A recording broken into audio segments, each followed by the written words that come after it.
10 on our I'm team. sorry. I'm one of the motherfuckers that can talk shit, but bag it the fuck up when I drop a gunship or two on these kids' foreheads. Yeah, they have nothing to stand on whenever they talk Damn. shit. I don't know. The most people talk shit though when I'm playing with you versus FX. It's that they get shit Don't on try so too hard, hard, they bro. don't know how to deal with it, and they just freak out. Yeah, no, they don't. They don't understand. They have no clue. They have absolutely no clue. Like,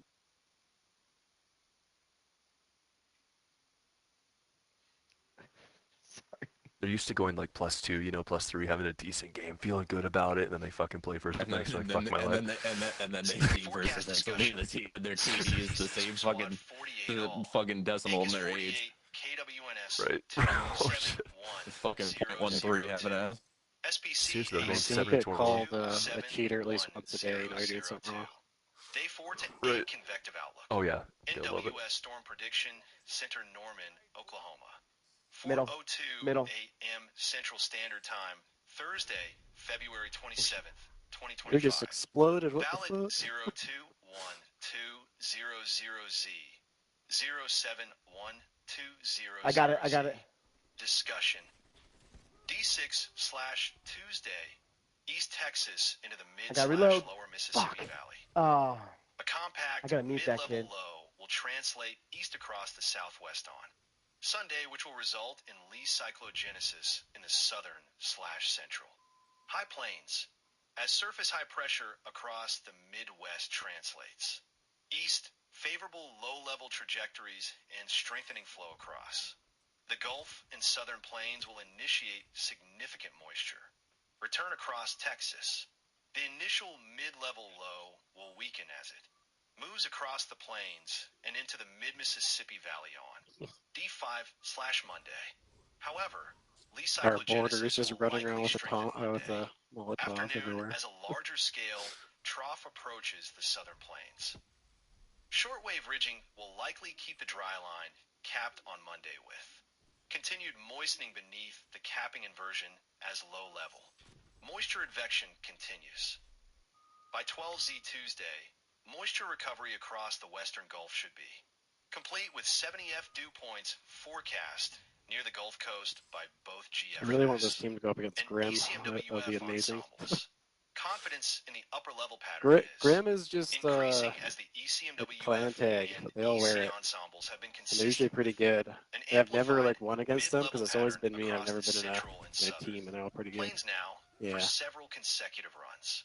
In addition, the GFS/GFS has trended toward the more amplified ECMWF solution as the confidence in the overall pattern increases. They're so good. I know I could beat any of them if I singled one of them out, but Significant I severe weather can't when they're all threat on a has team like also that. increased and 30% severe. Weather probabilities have been added from East Texas to Central. Well, that's the problem with them is they'll like kill off the entire team, and I'm really outstanding. It's like fuck, and then you can't get your back covered. The potential for multiple rounds of severe convection, including supercells, clusters, and likely an eventual squall line, will likely bring a threat for all severe weather hazards, including strong tornadoes. Okay, yeah, it's a little bit late. D7/wet, Carolinas into the southeast. The ECMWF/ECS, which has been several days ahead of other extended. I got them Guidance for you. on with this upcoming pattern has trended toward greater moisture penetration into the southeast U.S. and east of the Appalachians. Low to mid 60s dew points in the presence of a very strong wind Yeah, I field got him will after support that. a large area of severe weather threat. Oh, one from the down below. southeast to the Carolinas and perhaps into parts of the Mid-Atlantic. Yeah, right Storm where we load kind of just and were. specific It's kind of hazards in will the be lower impacted section, by lowest part of the map. prior day convection and the overall evolution of the deepening. Surface low and associated cold front, but a great enough threat. Exists for 15% severe weather probabilities for D7/Wednesday. Bro, this motherfucker's. Bentley, February 27th, 2025.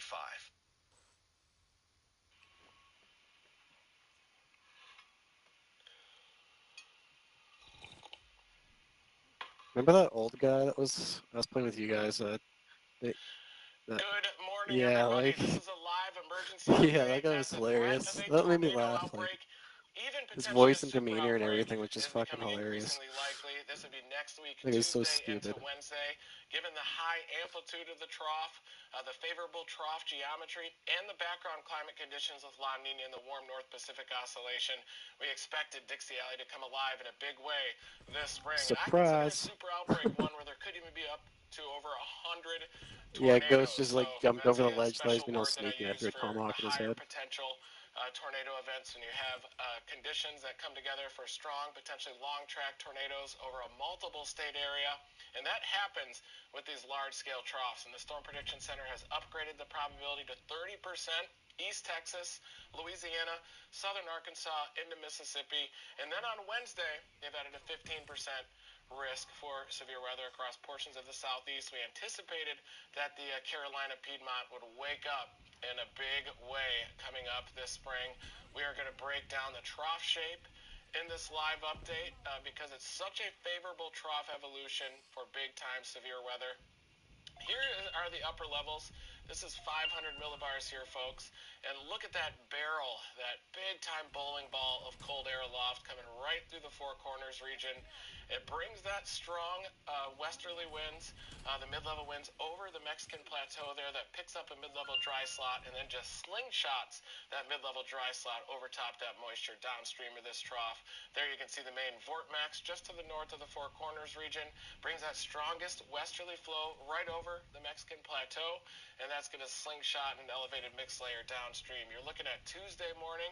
Look at that vortex intensify even further down into the Texas Panhandle right there. That is a dangerous bowling ball of an upper level storm system, and it's also gaining a neutral tilt just as it enters the southeastern plains. This shit was a massacre, bro. Through the action of shear vorticity helps to intensify the vortex, so you're getting a ton of It was a setup. vorticity advection. You can see all these holes Hey, I got in the fucking upper level flow. Dengus is fucking shotgun and started Looks like making they're going to shit. develop over some pretty complex terrain there near the Oklahoma-Arkansas border back into northeastern Texas. And this definitely looks just ahead man. of this bowling ball That trough. shit was a fucking Arkansas, massacre. Louisiana, Mississippi, Tennessee, southeastern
How the hell did I miss him?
.48 all. Forecast.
Shit, Jared, which one should I do?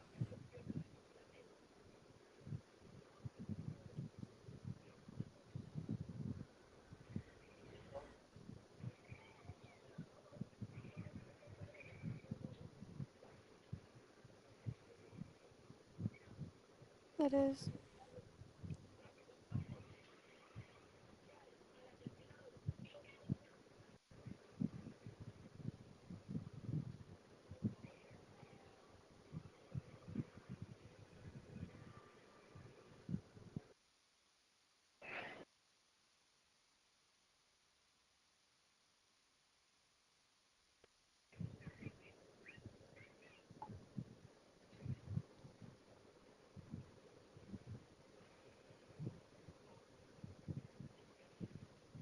Discussion.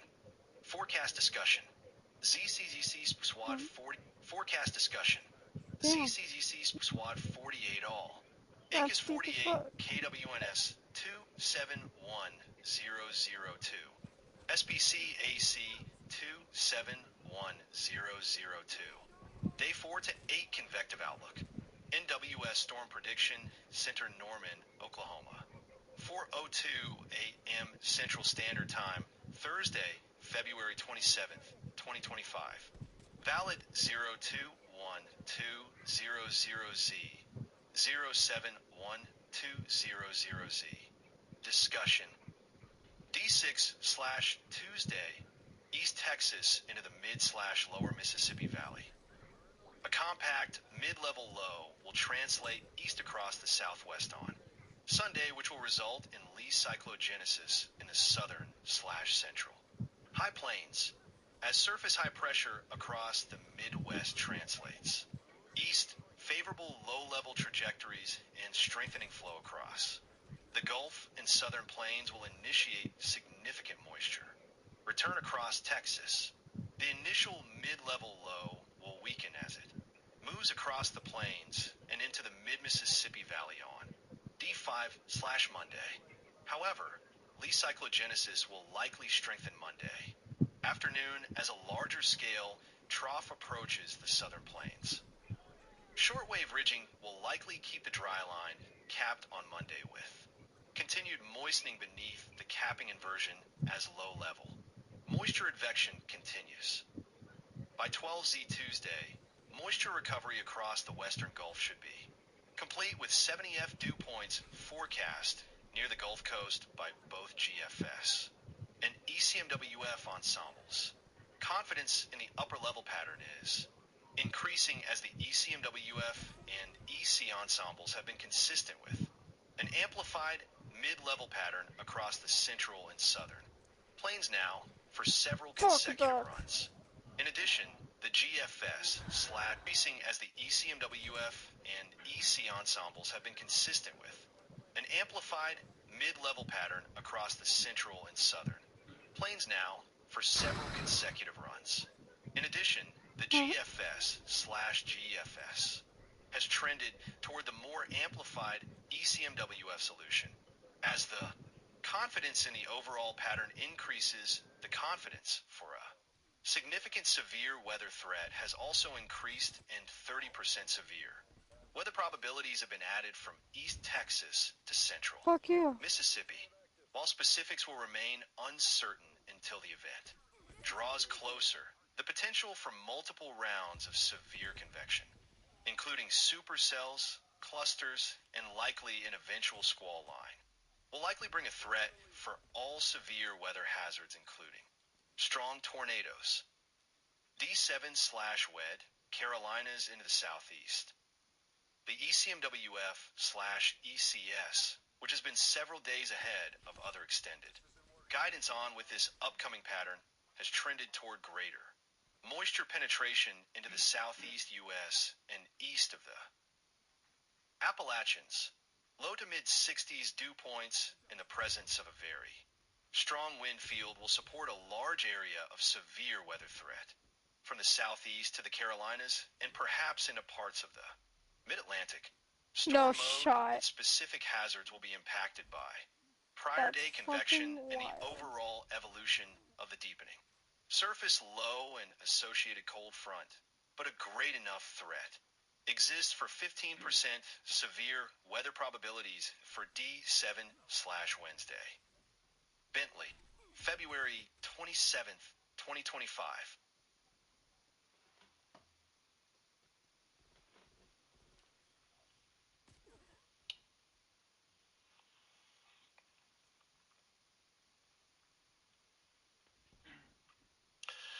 Good morning, everybody. This is a live update as we are about to start a major pattern for severe weather focused across Dixie Alley. You're looking at some of the long-range ensembles, and it is definitely showing an energized, wavy, polar front jet stream across the southern U.S. This is classic for those La Nina patterns, warm North Pacific oscillation, and definitely looks like it could be a very significant No shot. tornado I outbreak. fucking This is missed. relatively consistent with our 2025 forecast. Brian is working on a video that explains it all, but we definitely forecast that eastward shift of the tornado maximum this year after 3 years of relative quiet across Dixie Alley and the southeastern U.S. There areas in red, those states are above normal forecast. Areas in blue are below normal. And this is the new system that we are watching. This is coming up on Tuesday. March 4 is when the peak of the severe weather is going to happen, but this is probably going to be a March 3rd to March 5th type of an outbreak. March 5th could happen across the Carolina Piedmont. March 4 looks like Dixie Alley, big time severe weather event. Likely tornado outbreak, a tornado outbreak being 6 or greater tornadoes over a given region during a day. This is across Dixie Alley, east severe weather is going to happen, but this is probably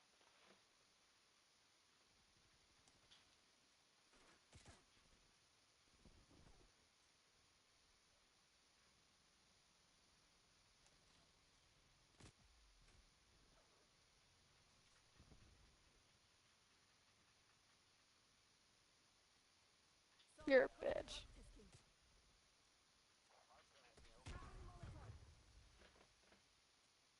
going to be a March 3rd to March 5th type of an outbreak. March 5th could happen across the Carolina Piedmont. March 4 looks like Dixie Alley, big time severe weather event. Likely tornado outbreak, a tornado outbreak being 6 or greater tornadoes over a given region during a day. And we definitely have that potential across Dixie Alley, East Texas, Louisiana, into Arkansas. And what we're also going to see a lot of this year are those very strong eastward penetrating dry lines. It's been very dry across the Mexican plateau, and that's the source region for an elevated mix layer that will eject off to the east over top that moisture that's going to be pumping northward from the Gulf of Mexico. The severe weather could begin as early as Sunday with a lead system that is going to be coming in. So we will have to watch that threat as well coming up on Sunday, everybody. Of course, we are going to be activating live storm chase mode coming up here. I think we're going to be having a lot of these coast-to-coast type storm systems that are basically going to be going from the west coast to the east coast, and we're finally going to break down that ridge that has been dominating Dixie Alley all this time. I do think that we could see severe weather coming in the form of tornado outbreaks as well, potentially even super outbreaks. I consider a super outbreak one that has greater than 100 tornadoes during a given 24-hour period. And I do think that we could have the potential of seeing an outbreak or two of that magnitude this year just because of those very high amplitude troughs. You're going to bring aspects of the west off to the east. That includes dry lines, elevated mix layers. Anytime you do that, then you get those biggest outbreaks across the eastern U.S. You're looking at the European model here, and I went with the European model because I do believe that this trough coming in is going to have this high amplitude. It's going to have that neutral tilt. It's going to have a lot of flow coming around the base of the trough as well, and then it just expands through diffluence east of the trough there in between the Sabine and Mississippi River valleys. I know that Mardi Gras is also going to be happening on March 4 down in Louisiana, so you definitely want to keep an eye out. But Sunday, we need to watch out for this system coming through the southern plains, Kansas, Oklahoma. There's going to be an arc of meager instability, but a lot of cold air aloft. And anytime you get a ton of cold air aloft like this, you could have some hail producers. You got a little blob there of minus 20 degrees C down to minus 16, 17. So maybe could get a couple of hail producers that develop, especially during the evening hours, maybe peak heating western Oklahoma, possibly up tight to that vortex. And down maybe into northern Oklahoma, northern Texas, but it'll probably have too strong of a cap. But look at this big blob, a bowling ball of cold air back behind it. That's the kicker system, and this is going to be amplifying as we go from Sunday into Monday, taking over as this big western U.S. trough, dominating the western U.S., and a belt of very strong flow is going to be coming around the base of that trough when it's over the Mountain West region. And I think that the GFS has a little bit more of a disjointed trough ejection, maybe even a little bit further north than some of the models are showing. But I do believe the European model, this amplification of the system due to shear vorticity along the base of the trough, you're going to have like a 90-knot mid-level jet coming right over the Mexico Plateau. That's where it picks up your elevated mix layer or a mid-level dry slot and just slingshots it over top that moisture. And it looks like that's going to be happening Tuesday into Wednesday. And that system is amplifying. Look at that thing gain strength as we're going up to midday on Tuesday. You basically have this egg shape, a very cold air aloft. Big flow coming around the base of the trough through the action of shear vorticity. And my forecast methods use trough geometry, also combined with geography a bit. This is a very favorable